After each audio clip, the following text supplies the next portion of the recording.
Good morning to all dear ones. Once again, I'm so glad to be here in this morning, and also I do like to give you a full passage narration answer. How can we answer passage narration? Here I have written it, so you could see the passage narration here. So এখানে আপনারা দেখতে পাচ্ছেন যে আমি লিখেছি যে passage narration এইভাবে হয়। এই প্যাসেজ নেরেশনকে আমরা কিভাবে উত্তর করব, সেই কিভাবে উত্তর করতে হয় সেটা আমি পুরোটাই আমি দেখাচ্ছি এখানে। তো আপনারা একটু মনোযোগ সহকারে দেখেন যে আসলে কিভাবে এই প্যাসেজ নেরেশনকে আমরা ইনডাইরেক্ট স্পিচ করব। So here I have written, you can see here what's your program after examination asked Salam. Then Kamal said, I have not yet decided. তারপরে বলছে let us go on a picnic. তারপর বলছে said Salam, what an excellent idea it is. Salam said Kamal. So how do you answer? So প্রথম আমরা জানি যে passage নারেশনে reported স্পিচটি কিন্তু প্রথমে থাকে কিছু ক্ষেত্রে এবং রিপোর্টিং ভার্বটি কিন্তু পরে থাকে, কিন্তু যখন ইনডাইরেক্ট স্পিচ করব তখন আমাদের কি করতে হবে, রিপোর্টিং ভার্বটি কিন্তু প্রথমে লিখতে হবে। তাহলে এখানে রিপোর্টিং আস্কড সালাম, তাহলে প্রথমে আমাদেরকে উত্তরে কি লিখতে হবে, সালাম। এটা সালাম আমাদেরকে প্রথমে লিখতে হচ্ছে। এবার সালাম লেখার পরে আমাদের কি করতে হবে, সালাম এই সেন্টেন্সটা আমাদেরকে ফলো করতে হচ্ছে। তাহলে এখানে বলছে what's your programme after examination, এটা হলো ইন্টারোগেটিভ সেন্টেন্স। যেহেতু ইন্টারোগেটিভ সেন্টেন্স আছে এখানে, তাহলে আমাদেরকে কি করতে হবে, রিপোর্টিং ভার্বটি এখানে আস্কড করতে হবে। তাহলে আমি এখানে আস্কড করলাম, তারপরে কাকে বলছে, সালাম, এখানে কামালকে বলছে। আমি অবজেক্টে এবার আমি কালামকে রাখলাম, কামালকে রাখলাম। এই কামাল রাখার পরে এবার আমি কি করব, এই যে ইনভার্টেড কমা আছে এটা আমি উঠাই দেবো। তাহলে উঠাই দেওয়ার পর কি করতে হবে, এখানে যেহেতু এটা ডাবলএইচ কোশ্চেন, তাহলে এখানে ইনভার্টেড কমা উঠাই দিয়ে আর কোনো কানেক্টিভ আমরা এখানে ব্যবহার করতে পারবো না। তাহলে কি করব, এই ডাবলএইচ ওয়ার্ডটা এখানে রাখলাম, হোয়াট। তারপরে কি করতে হবে, এই যে ইয়োর, তার মানে হোয়াট ইজ ইয়োর, তারপরে এই ইয়োর প্রোগ্রাম আফটার এক্সামিনেশন। তাহলে এই ইয়োরটাকে কে নির্দেশ করেছে, এই কামালকে নির্দেশ, এটা হলো সেকেন্ড পারসন, তাহলে কামাল। তাহলে কি বলতে হবে, পজেসিভ। তাহলে ইয়োর এখানে পজেসিভ করতে হবে, হিজ প্রোগ্রাম। তাহলে হিজ প্রোগ্রাম, এটা করলাম প্রোগ্রাম, হিজ প্রোগ্রাম এটা লিখলাম।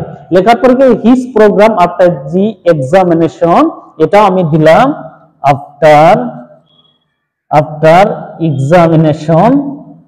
এক্সামিনেশন। তারপরে কি বলবো, এই যে ইস আছে, তাহলে সেটা কি করবো, এখানে ওয়াজ।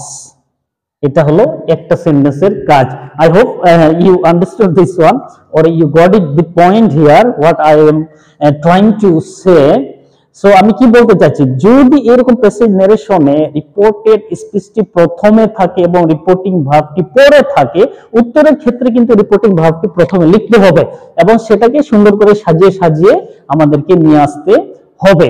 তো এটা লেখার পরে এবার আমি তাহলে কি করব, এখানে এবার বলবো যে এবার কি আসছে, Kamal said I have not yet decided. তাহলে এবার এখানে ফুল স্টপ দিয়ে এবার কামাল বলতেছে,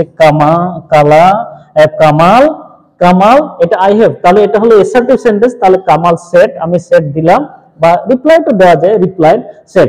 এই ইনভার্টেড কমা উঠা এখানে করব দ্যাট দিয়ে এখানে কি বলবো, আই, তার মানে আইটাকে কামালকে নির্দেশ করেছে এখানে কামাল। তাহলে হি, এটা কি আছে, হ্যাভ, তার মানে প্রেজেন্ট পারফেক্ট টেন্স, তাহলে হবে হেড দিলাম।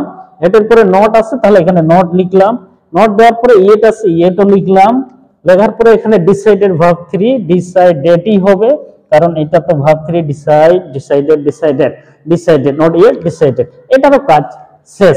তারপরে এবার বলছে let us go on a picnic, said Salam. এবার সালাম বলছে চলো আমরা তাহলে পিকনিকে যাই। তাহলে এবার বলবো সালাম কি বলছে, এখানে বলছে লেটাস। আমরা জানি লেটাস থাকলে কি হবে, তাহলে প্রপোজড হবে। তাহলে এখানে আমি দিলাম প্রপোজড। তাহলে সালাম প্রপোজড এই ইনভার্টেড কমা উঠা দিয়ে লেট থাকলে কি হবে, দ্যাট হবে, দ্যাট দিলাম। দেওয়ার পরে এখানে এই যে আস আছে, এই আসটা কিন্তু উই, তার মানে উই আর এই যে এরা দুইজন, তাহলে কি হবে, দে। আমি দে নিলাম। দেওয়ার পরে কি করলাম, এখানে ভার্ব থাকলো, ভার্বকে এখানে টেন্সকে মিল রাখার জন্য, এটা হচ্ছে পাস্ট, তাহলে এটাকে পাস্ট করার জন্য দে শুড আমি দিলাম, বা মাইট দেওয়া যায় অনেক সময়, should go on a picnic. এই হলো কাজ। এটারও সেন্টেন্স কিন্তু শেষ করলাম। এবার এখান থেকে আসতেছে what an excellent idea it is, said Kamal. এবার আবার আমি তাহলে আসবো কামাল, তাহলে কামাল, এটা কামাল কি বলতেছে, কামাল বলতেছে হোয়াট এন এক্সেলেন্ট আইডিয়া, তাহলে দিতে হবে কামাল এক্সক্লেম, এটা দিলাম এক্সক্লেম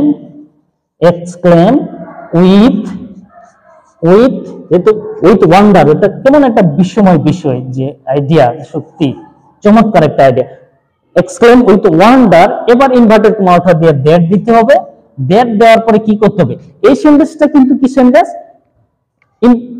এক্সক্লেমেটরি সেন্টেন্স, কিন্তু এখানে ইনডাইরেক্ট স্পিচে যখন করব সেটা কি সেন্টেন্সে পরিণত হবে, সেটা পরিণত হবে অ্যাসার্টিভ সেন্টেন্সে। তাহলে এই সেন্টেন্সটাকে আমি অ্যাসার্টিভ সেন্টেন্সে নিয়ে যাব, কোন সেন্টেন্সটি, এই সেন্টেন্সটি হোয়াট এন্ড এক্সেলেন্ট, এই সেন্টেন্সটি আমি অ্যাসার্টিভ সেন্টেন্স। তাহলে এই সাবজেক্ট ইটটাকে নিয়ে আসলাম প্রথম, ইট নেওয়ার পরে এখানে ইটটাকে ওয়াশ করলাম, ওয়াশ করার পরে এইটা বাদ দিলাম, তাহলে ইট ওয়াজ, এই যে N excellent idea, it was an excellent idea, এটা হলো উত্তর। প্যাসিভ নারেশনকে এভাবে উত্তর করতে হবে, এটা হলো প্যাসিভ নারেশনের একটা ফুল ধারণা। যদি প্যাসিভ নারেশন থাকে আমাদেরকে এই ধারাবাহিকতায় আমাদেরকে কি করতে হবে, উত্তর করতে হবে এখান থেকে। এটা হলো অ্যানসারের পার্ট, আর এটা হলো কোশ্চেন। তো এইভাবে আমরা যদি উত্তর করি কিন্তু অনেক সহজ হবে। I will show you more, আমি আবার অনেকগুলো দেখাবো এরকম এক্সারসাইজ, আপনারা ফলো করবেন, আমি কিভাবে উত্তর করতে সেটা দেখাবো। ডিফারেন্ট বোর্ডস কোশ্চেন গুলো আমি উত্তর করে দেখাবো এবং বিভিন্ন প্র্যাকটিস গুলো আমি উত্তর করে দেখাবো কিভাবে আমরা প্যাসিভ নারেশনকে উত্তর করব। I will show you more and more the days to come. So please watch and just try to do yourself, and I hope it will be easy for you. Thank you so much.